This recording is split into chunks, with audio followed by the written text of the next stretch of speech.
Yes, the title of the video isn't clickbait. Iron Lung is on the Nintendo Switch. This is an officially licensed port of the game that was released on December 19, 2022. And honestly, I never knew this port ever existed, let alone the game itself, which is strange when you consider that the game only blew up in popularity just a few years back. I only recently discovered the game after me and a couple of friends of mine went to go watch Iron Lung in theaters. For those who don't know, or have been living underneath a rock like myself, Iron Lung was written, directed, and stars Markiplier himself. Hello everybody, my name is Markiplier. Don't worry, I won't spoil anything about the movie, but what I will say about the movie is that it's worth the hype. Trust me, you will not be disappointed. Go out and watch the movie for yourself if you want to have a good time. This isn't a sponsor for the movie, I'm just a small creator supporting another creator. And also I appreciate Markiplier. But anyways, let's head on and dive into the review for Iron Lung for the Nintendo Switch.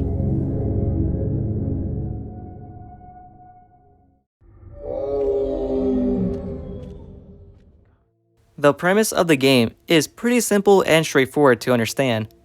You play as a convict who is welded inside a tiny submarine nicknamed the Iron Lung. It is your mission to explore and discover any natural resources at the bottom of a blood ocean.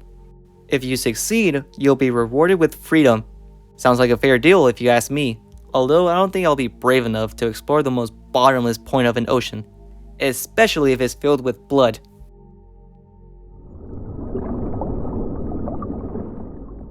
To navigate the ship, you are given a control panel that is located in the front of the submarine. On the left side, there's a compass that allows you to change the angular direction of your ship, with a digital display showing your exact rotation in degrees. If you get too close to an obstacle, like for instance, a wall, your proximity meter will flash depending how close you are to it. Then, on the right side, you have your X and Y coordinates. They are used to help you indicate your position on the map. And lastly, at the back of the submarine, there's a camera system that displays a single frame of the outside world. However, there's a slight catch. As you can see, the photos are black and white with a huge amount of grain added to them, making it difficult to maneuver or distinguish any objects that may be in your way. A common method I've used when operating the cameras is, if the photo appears to be mostly black, chances are you're in an open area, so you can just floor that John. To interact with the environment, the game conveniently displays a control tab in the upper left-hand corner, perfect for dummies like myself who easily forgets everything. And surprisingly, the transition from PC to home console isn't that noticeable. It functions similarly to its PC counterpart, and you'll barely notice a difference, unless you want to type something in the monitor screen. It can feel very clunky when you have to hover your mouse over the keyboard just to type out a certain word or phrase. But even then, this is a minor complaint when you consider that the game doesn't even require you to use the monitor. Seriously, not once in my playthrough did I have to use the monitor because I was too busy trying to get myself out of sticky situations. The only time I can think of you'll ever use the monitor is when you want to learn more about the lore for Iron Lung, which has a lot.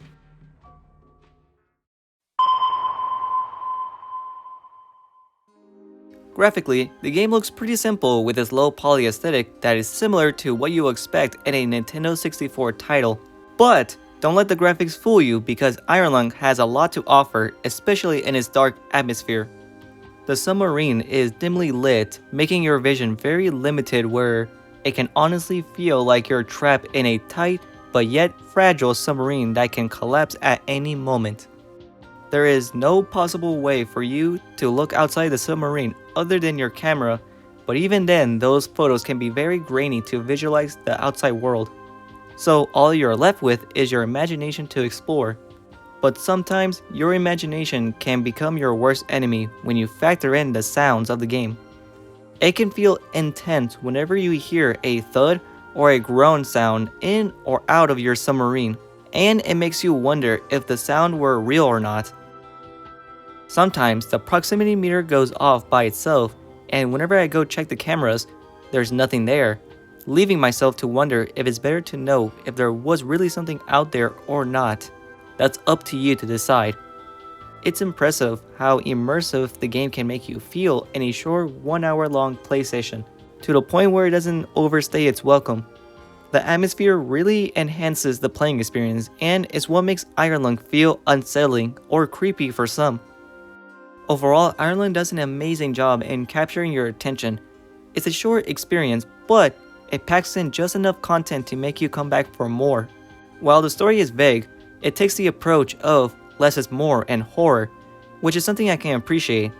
It's very similar to the original FNAF game with its creepy atmosphere and interesting gameplay loop that makes you come back.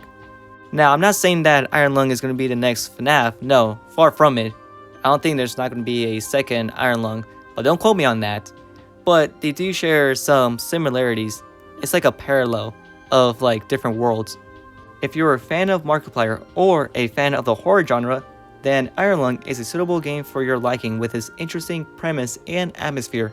I'll give the rating a solid 8 out of 10, and you guys will not be disappointed, so go check the game out. But anyways, that's about wraps it up for me. I was your host, Ita2755, and I'll catch you guys next time. See ya, bye!